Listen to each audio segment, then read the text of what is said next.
Good luck in all your future endeavors. Schefter tweets faster than his legs actually move. That's very true. Guys, Combine Week is finally here. We are taking the show on the road starting tomorrow. Here's a look at the schedule. Friday, the on-field workouts begin with the running backs, offensive line, specialists. This is a great chance to take a look at running back Saquon Barkley. A lot of eyes will be on the quarterbacks come Saturday. You can also catch the wideouts and tight ends taking parts in drills that day. Then we got Sunday. It's going to feature the front seven when the D linemen and linebackers hit the field. And then Monday, the defensive backs, they cap off all the on-field workouts. So NFL Live, we will be there for the next few days from Indianapolis. Meantime, we got D'Angelo Williams in the house, and we dug up some video from back in 2006. Take me through this. What are we watching here? Well, that's me doing 225. I did it 26 times. I'm not a great standardized tester. That's what basically the combine is. You know, you have some guys that come into the combine and they absolutely light it up, but they've been working out for that the entire time, and they're not necessarily translate over to being a football player. Yeah, and then there's football players that go to this and they do not stand out at all. I mean, you look back at Tom Brady, arguably one of the best quarterbacks to play the game. You look at him doing his combine training, he's like, this guy is not going to make it at all. And then you fast forward now, and we're here where we are, and him winning 5 Super Bowls. Welcome inside the NFL Verizon film room here, where D'Angelo, you have a really good thoughts and reflection from your time there. Field, you've been on the other side of it.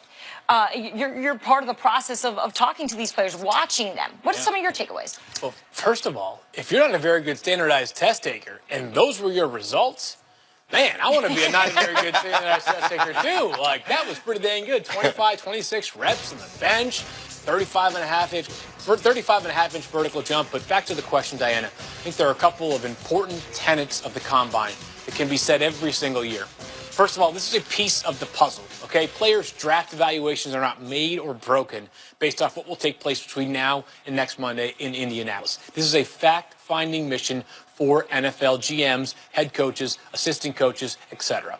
And for players, this is an excellent opportunity to treat this like a job interview. Pretend as though every time you see a coach or a GM, that you are being interviewed, that you are being evaluated for how you might fit into their roster. It's a great opportunity to show yourself in a litany of ways, not just the physical stuff, but see if you're medically cleared and make sure that when you are in there in an interview, whether it's in the informal or the formal interview process, buttoned up, sharp, ready to work. All right, so if there are 5 things that we can look forward to in this year's combine, can you just take us through 5 things that we got to watch? I mean, you got to start with Saquon Barkley, right? Perhaps the best player in this year's class. We talked about him at length on yesterday's show, but Saquon Barkley, the Penn State running back, kick return special. If that's all he did at the NFL level, he could still be excellent. I want to see his on-field workout. Wouldn't surprise me if he dazzles. Well, Phil, I want to see him too. I know he can run the ball. I know he can catch the ball, but I want to see if he can protect my quarterback. Because in the National Football League, schematically on defense, they're trying to find ways to attack you.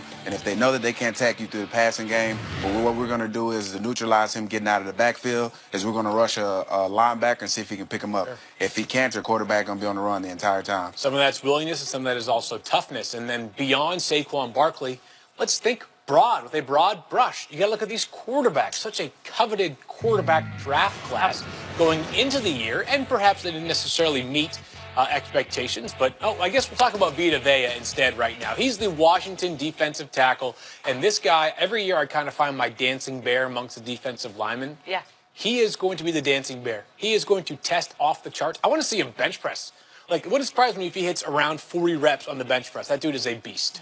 Well, my favorite is Baker Mayfield, and the reason why my favorite is Baker Mayfield is because, one, he's getting a lot of bad press. They're trying to compare him to other running backs that necessarily didn't have the careers or the career that he needed to have. So he has a lot to prove, and I like his swag when he's on the field. He plays it like a football player first instead of a quarterback, and I like that in him. Like the kind of guy that other players rally around. Like, if you were in the huddle with Baker Mayfield, yes, you'd be ready to go, whether it was fourth quarter Super Bowl or in a fourth quarter of a fourth preseason game. D'Angelo, Absolutely. you know, we were talking about the interview process, and someone like Baker Mayfield, who's been compared to Johnny Manziel, whether or Right. not that's fair or not. Right. What kind of questions do you think Baker Mayfield's going to get from different teams? Because there are some concerns out there. Well, if they're going to compare him to Johnny Manziel, they're going to ask him questions that they would normally should have asked Johnny Manziel when he was coming out. So now he gets those questions now. You know, are you into this? Are you into that? Do you like partying?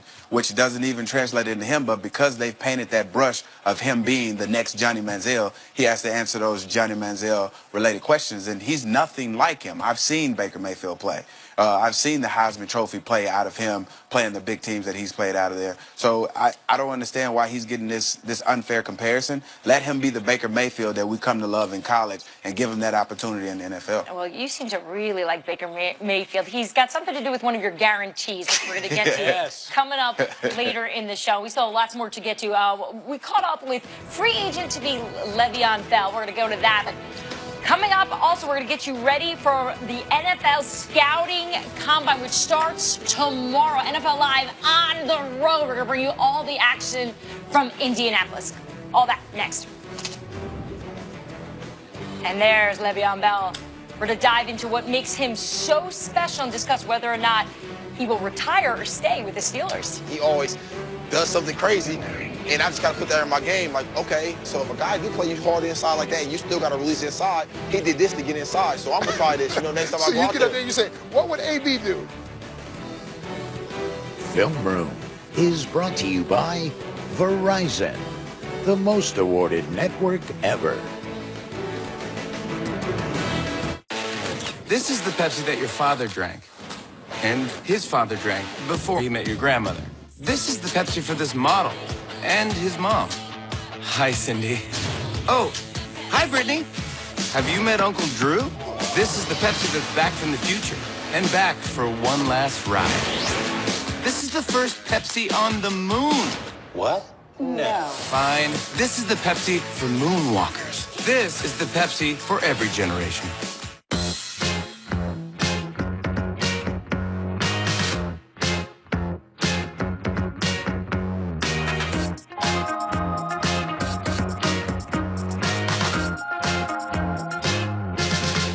This important message is for anyone 50 to 85 years of age from Open Care Insurance Service.